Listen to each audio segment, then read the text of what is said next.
지금 저희가 읽은 것이 무엇이죠? 성경 말씀이죠. 성경 말씀을 읽을 때마다 우리가 감동을 받기도 하고 또 하나님의 말씀이 이렇게 귀하구나 하는 생각을 합니다. 하지만 또한 어떨 때는 성경을 보면서 어려움을 느낄 때가 있어요. 언제가 어렵습니까? 뭐 어렵지 않으신 분도 계실 수 있겠지만 어려울 때가 있습니다. 언제냐면 성경 안에 있는 말씀이 오늘날 우리가 살아가는 삶의 형태와 또 문화, 생활 습관 이런 것이 다를 때입니다. 예를 들면 오늘 본문 말씀 9절부터 특별히 12절 말씀을 보면 이런 말씀을 하죠. 포도원에 두 종자를 섞고 뿌리지 말라 그러죠. 뭐 포도원에 이제 뭐 하나만 심지 두 개, 세 개를 심지 마라. 근데 이제 뭐 오늘날은 뭐 두 종자뿐 아니라 그 유전자를 많이 이용하기도 하고 또 개발도 많이 합니다. 뭐 우리가 요즘은 그 개를 많이 키우잖아요. 개를 키우는 것도 보면 이렇게 종자들을 많이 개발한 것들이 많잖아요. 뭐 동물도 그런데 어떤 식물도 그런 것이 많습니다. 근데 이제 오늘 말씀은 그런 것들 그러면 안 되고 두 종자를 섞어 뿌리지 말라 그럽니다. 10절을 보면 소나 나귀를 결의하여 갈지 말라. 그러니까 집에 있는 소도 있고 나귀도 있습니다. 그러면 소는 소, 나귀는 나귀지 두 마리를 함께 하지 마라. 뭐 이런 것. 이런 것들은 뭐 농사를 짓지 않으면 이런 것들은 뭐 실감나지 않을 수 있지만 11절을 보면요. 이렇게 말하죠. 11절 양털과 배실로 섞어 짠 것을 입지 말지니라. 양털이면 양털, 배실이면 배실 하나만 하지 섞지 말라 그러죠. 아마 지금 입은 옷들 보면 안 섞인 옷이 없을 겁니다. 다 섞이잖아요. 그러면 이런 것들은 오늘날 우리가 겪는 것과는 좀 다르죠. 또 5절을 보면 이렇게 말합니다. 여자는 남자의 의복을 입지 말 것이요 남자는 여자의 의복을 입지 말 것이라. 이같이 하는 자는 내 하나님 여호와께서 가증한 자이니라. 자, 이렇게 남녀 옷이 바뀌면 가증한 것이라고 말합니다. 근데 요즘은 뭐 그런 구분이 옛날보다 많이 없어졌죠.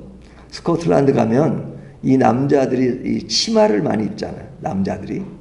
그러니까 그런 것을 보면 이 말씀에 근거를 한다면 하나님이 가증히 여기는 것들을 오늘날 너무 많이 행한다. 뭐 그런 생각이 들 수 있잖아요. 그러니까 그러면 하나님의 말씀이라고 하는 성경이 있고 실제 우리 생활 가운데 일어나는 일들을 보면 이런 것과 굉장히 차이점이 있기 때문에 그러면 성경을 고쳐야 되는가 아니면 우리의 어떤 생활 문화를 고쳐야 되는가 하는 고민 같은 거 안 하시는 분도 계시지만 그런 고민을 할 수 있단 말이죠. 근데 하여튼 우리들의 생활 양식과는 굉장히 다른 것을 볼 수가 있어요. 그런가 하면 또 그 말씀을 그대로 오늘날 적용해도 전혀 상관이 없는 것들이 있죠. 자, 그 말씀은 무엇이냐면 오늘 본문 1절부터 4절까지 말씀을 보세요. 여기 보면 이런 말씀은 내 형제의 소나 양이 길 잃은 것을 보거든 못 본 채 하지 말고. 오늘 그 1절부터 4절까지 보면 반복되는 것이 뭐냐면 못 본 채 하지 말라. 못 본 채. 근데 이제 그 내용이 뭐냐면 소나 양이 이제 그 길을 잃었습니다. 길을 잃어가지고 이전 A라는 사람이 기르던 양과 소가 있는데 B라는 사람이 그것을 본 겁니다. 보았으면 그것을 못 본 채 하지 말라. 그러니까 그것이 내 것이 아니더라도 그것을 남의 것이라는 것을 인식하고 그것을 지나치지 말라 하는 겁니다. 근데 주인이 누군지를 몰라요. 주인이 누군지를 모르면 그것을 못 본 채 하지 말고 자기 집으로 끌고 오라 이거죠. 자기 집으로 끌고 오면 주인이 나타나지 않으면 내 것이라는 것이 아니라 이제 끌고 와서 바로 이제 알리라는 거죠. 바로 사람들에게 내가 지금 길거리에 놔두는 그 소나 양 한 마리를 내가 지금 보관하고 있다. 그럼 이제 그 당시는 이스라엘이라고 하는 것은 이게 작은 나라니까 그리고 또 이제 작은 지역에서 이루어지는 것이니까 그 소문이 퍼지면 금방 주인이 나타날 수가 있죠. 그러니까 그때 주인에게 돌려줘라. 뭐 꼭 소나 또 낙이 양이 아니더라도 뭐 옷이라도 뭐 등등 의복이라도 그러하고 형제가 잃어버린 어떤 것이든지 내가 얻거든 다 그리하고 못 본 채 하지 말 것이며, 그러니까 그 주인에게 돌려줄 수 있는 그런 일들을 충분히 하고 그걸 내가 취하는 것이 아니라 잘 보관하고 있다가 돌려주도록 하라 하는 말씀을 하고 있죠. 자, 이 말씀은 지금부터 이 말씀이 언제 이루어진 말씀이라고 이야기했죠? 대략 한 3,500년 전에 일어난 일인데 오늘날에도 그대로 적용해도 전혀 문제가 안 되고 또 당연히 그래야 됩니다. 우리가 어떤 사람이 위험에 처했어요. 그러나 내가 그것을 못 본 척하고 지나가면 오늘날 법으로도 그것이 그 제재를 받는 그런 것이 있잖아요. 그런 것들은 내 일이 아니니까 상관하지 않는다가 아니라 내 일이 아니더라도 어떤 사람이 위험에 처하면 도와줘야 되는 것은 너무너무 당연한 것이다 이거죠. 그러니까 이런 말씀은 뭐 오늘과 괴리감이 없잖아요. 또 여기 보면 새 보금자리에 알과 새끼는 취하고 어미는 취하지 말라. 이것은 어떤 우리 주변에 일어나는 어떤 여러 가지 생태계 문제 이런 것에 있어서도 우리가 인간으로서의 음식으로서의 가치와 또 그것이 계속 보존되는 가치를 함께 종합적으로 이야기하고 있죠. 그런가 하면 집을 지을 때 난간을 만들라. 그래서 일하는 사람이나 다른 사람들이 집에 올라갔을 때 떨어지거나 그러지 않도록 보호막을 치라 하는 것도 이것도 당연한 것이죠. 우리가 예전 뭐 어디 여행을 가면 거기에 보면 이렇게 안전한 것은 그런 난간이 있기 때문에 안전하잖아요. 우리가 아파트에 살면 고층에 살면 그냥 그 베란다 문을 열었을 때 이 안전 장치가 돼 있어야지 그거 안 됐으면 그냥 떨어지면 큰일 나잖아요. 그러니까 난간을 만들라 하는 것은 인간을 보호하기 위해서 너무 당연한 것이다 이거죠. 근데 이 얘기가 언제 때 얘기예요? 3,500년 전에.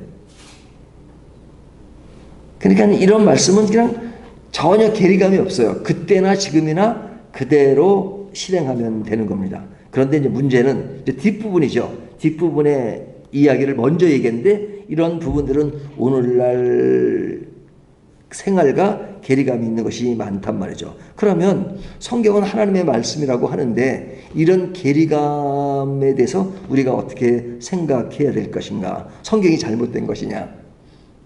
그냥 성경을 고치려고 하면 안 되죠. 성경은 있는 말씀이에요. 하지만 성경에는 잘못된 것이냐?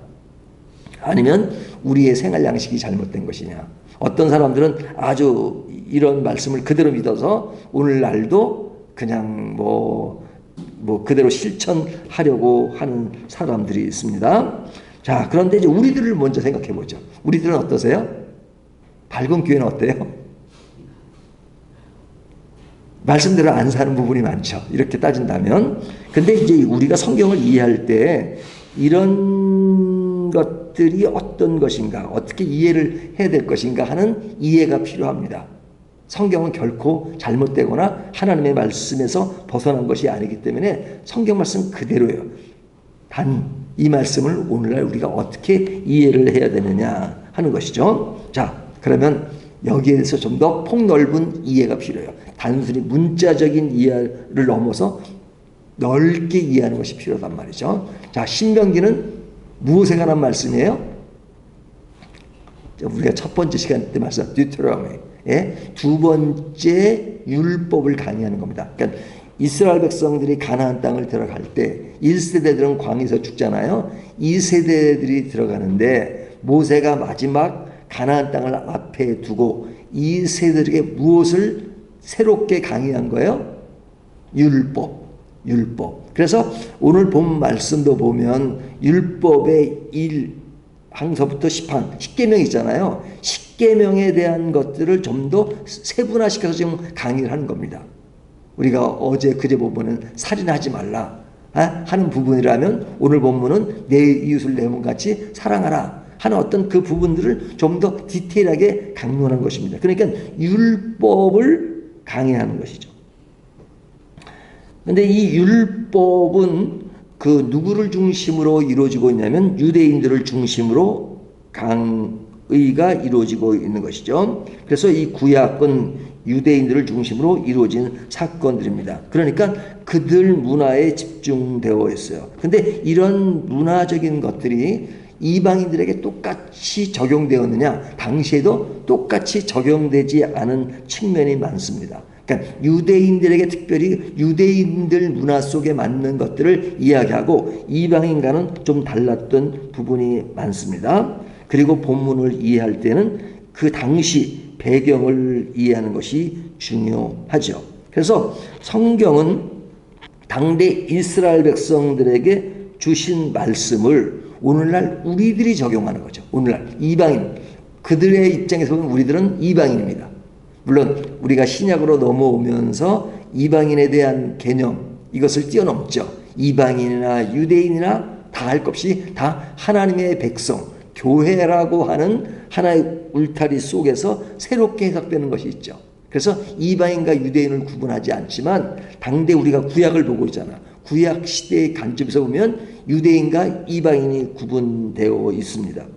그래서 이 말씀이 율법이라는 것, 유대인의 특별한 문화 속에서 이루어지고 있다는 것, 그리고 구약과 신약을 구분할 때 구약이라는 것, 그리고 이 말씀은 그 문자적인 그 내면 안에 있는 그 수많은 그런 그 내용들을 이해하는 것이 굉장히 중요하죠. 예를 들면 이스라엘 백성들이 가나안 땅에 들어갈 때 가나안 사람들을 다 죽이라 그러죠.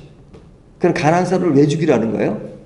그들이 이방신을 섬기고 우상을 섬기니까 그런 것에 동조되지 말고 오직 하나님만 섬기라 하는 차원에서 가나안 사람을 다 죽이라 그래요. 다 죽이라. 그러면 이제 가나안 사람들이 이방문하니까 다 죽이라 그러면 이 말씀을 그대로 적용하면 우리들은 어디에 해당되는 겁니까? 한국 사람으로는. 그러면 성경 말씀 우리를 다 죽이라고 적용을 해야 되겠죠. 다 죽어야 됩니다, 우리가. 안 맞는 얘기잖아요. 그러니까 그렇게 말씀하시는 그 의도를 살피는 것이 중요합니다. 그러면 뭐냐? 몇 가지를 제가 그냥 지나가듯이 말씀드렸는데요. 이 말씀의 내용은 율법이죠. 율법. 자, 율법이라고 하는 것은 무엇을 위해 있는 거예요? 뭐 우리가 이제 로마서를 강의할 때 늘 강조했듯이 율법은 왜 있느냐? 유대인들에게 하나님이 율법을 주신 것은 율법은 삶의 어떤 규율입니다. 그래서 하라, 하지 말라, 옳다, 옳지 않다. 그런 것을 통해서 하나님과의 관계성을 지정합니다. 하지만 율법은 언제까지 유효한 거예요? 그리스도가 오실 때까지. 그리스도가 오실 때까지 율법이 유효하다. 그러면 그리스도가 오신 이후에는 율법은 무의미한 것이냐? 그러지 않죠. 율법은 은혜를 향해 가는 겁니다. 그러니까 율법은 율법 안에 거하면 죽어요. 율법을 온전히 지키는 자가 없기 때문에, 그렇기 때문에 율법 안에 죽으니까 율법은 내 죄를 깨닫게 하는 데 의미를 두는 겁니다. 내 죄를. 율법은 내 죄를 깨닫게 하는 것이고, 깨달은 그 사람은 율법 안에 있으면 죽으니까 나에게 속하지 말고 그리스도에게로 가거라 하는 그 그리스도로 향하는 몽학선생이라는 표현을 쓰고 있죠. 갈라디아서에. 옛날 버전에. 지금은 교사란 말로 번역되어 있지만요. 그러니까 율법이 완성된 시대에 그리스도 안에서 우리의 삶을 재조명하게 되죠. 그러니까 우리가 신명기를 읽을 때 이 말씀은 구약 시대의 말씀으로 있지만 우리는 재해석을 하게 돼요. 누굴 통해서? 예수 그리스도를 통해서. 예수 그리스도를 통해서 우리는 율법에 속하지 않고 그리스도에게 속하고, 율법이 아니라 그리스도의 법, 은혜의 법, 이런 말을 쓰는 것이죠. 그런 차원에서 이 본문의 말씀의 어떤 그 문자적 이해보다는 그 속에 서려 있는 그리스도의 법 안에서 우리는 재해석을 하는 겁니다. 그래서 신약이 있는 겁니다. 구약은 그리스도를 향하고 있고, 신약은 오신 그리스도를 통해서 우리에게 다시 해석이 되고 있는 것이죠. 그래서 우리가 구약을 읽을 때 이것이 보편적인 적용인지 특수한 적용인지를 잘 구분해야 돼요. 그래서 오늘날 우리는 할례를 행합니까? 행하지 않습니까? 행하지 않죠. 그러니까 할례를 행하지 않지만 할례의 의미는 생각하죠. 안식일을 지킵니까? 지키지 않습니까? 안식일은 토요일이잖아요. 하지만 우리는 어떤 주일 예배를 통해서 어떤 안식일의 의미를 담고 있단 말이죠. 안식일보다는 안식의 의미, 그리스도 안에 있는 것들을 이야기하고 있단 말이죠. 그러니까 본문이 강조하고 있는 그 핵심이 무엇이냐, 이것을 찾는 겁니다. 그러면 우리가 이제 다시 본문으로 돌아가서 뒤에 부분에 보면은 이제 뭐 옷도 하나로 섞이지 말고 하는 그 의미는 무엇일까요? 그 앞에 있는 형제라는 의미 속에서 연결시켜서 이야기합니다. 형제 안에 서로 돕고 보호하는 것은 너무너무 중요한 것이에요. 근데 그 돕고 배려하는 것은 어디에서 이루어져야 되느냐? 하나님의 질서 안에서 이루어져야 된다. 하나님의 질서. 그러니까 하나님의 질서. 남자의 것은 남자, 여자의 것은 여자로 한다는 것도 오늘날은 그런 것이 율법을 뛰어넘어 그리스도 안에서 자유함을 갖는 그런 것이 되었지만 그 의미는 뭐예요? 하나님의 질서가 있다는 것이에요.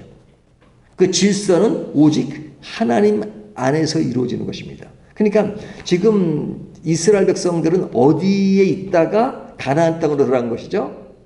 애굽에 있다가 광야를 통해서 가나안 땅에 들어갔는데 그 애굽에서는 항상 포도원에 뭘 뿌릴 때도 뭐 두세 개를 뿌리기도 하고 그리고 양털과 배실을 섞고 있기도 하고 뭐 등등 했단 말이죠. 근데 가나안 땅에 들어갈 때 너희들은 가나안 땅에 그런 우상이 있는데 그 우상과 하나님은 섞일 수가 없다.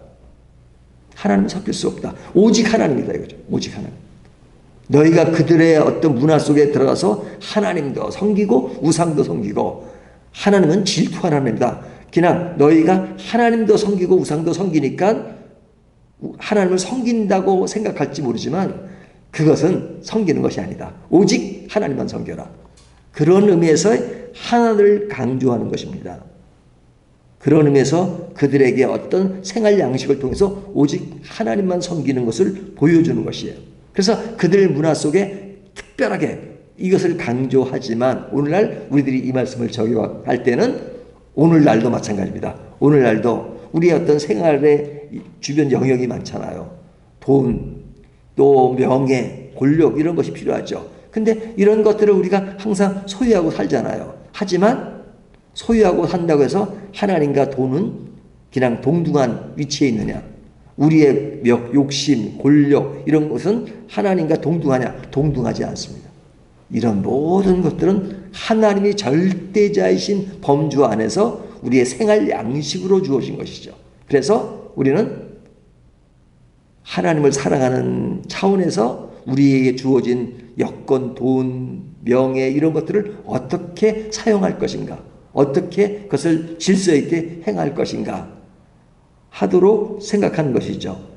그래서 우리가 그런 구약의 어떤 안식일, 할례, 또 제사제도 이런 것들을 우리가 지금은 그리스도 안에서 완성된 그런 차원에서 우리는 재해석하고 그 속에 하나님 나라의 의미를 되새기면서 사는 겁니다. 그러니까 그때나 지금이나 달라진 것이 없는 것은 뭐예요? 오직 하나님이라는 것은 같죠. 그리고 하나님의 범주 안에서 우리 인생을 살아가는 것은 같죠. 하지만 생활 양식이나 문화 속에서는 우리가 새롭게 자유함을 주신 진리가 우리를 자유케 하셨다. 이제는 너희가 율법에 속했으나 이제는 그 율법에 대해서 완성만 얘기하는 것이 아니라 히브리서는 폐지되었다. 너희가 제사 드리느냐? 그런 제사 지금은 안 드려도 된다.